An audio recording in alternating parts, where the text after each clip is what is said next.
Perkenalkan, nama saya Rahel Carolina. Pada kali ini saya akan menjelaskan mengenai project time management.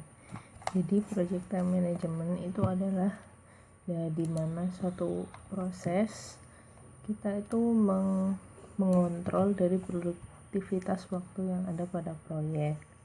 Hal ini penting karena pada suatu proyek waktu itu merupakan suatu batasan yang harus dipenuhi. Jadi jika proyek itu nanti molor, nanti itu menjadi mengurangi nilai dari suatu proyek.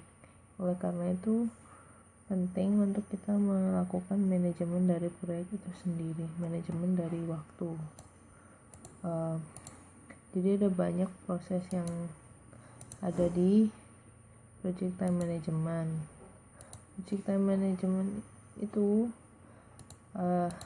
dokumen yang diproduksi, salah satunya adalah schedule management plan, yaitu yang menyediakan seperti guideline bagaimana kita akan memanajemen dari jadwal proyek itu sendiri.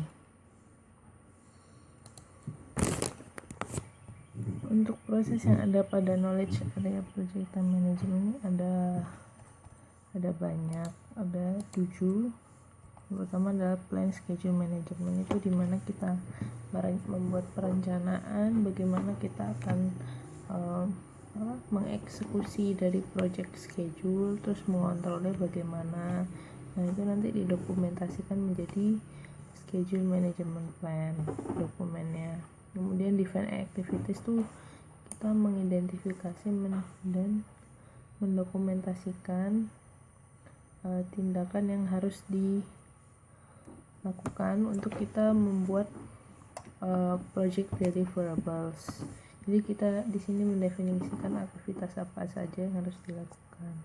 Kemudian pada schedule sequence activities itu proses kita mengidentifikasi dan mendokumentasikan tiap hubungan yang ada antara setiap proyek, aktivitas proyek.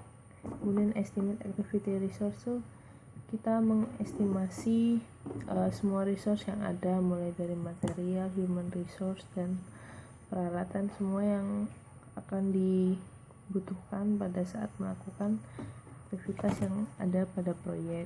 Kemudian estimate activity duration itu kita harus pada tahap ini kita mengestimasi durasi dari aktivitas yang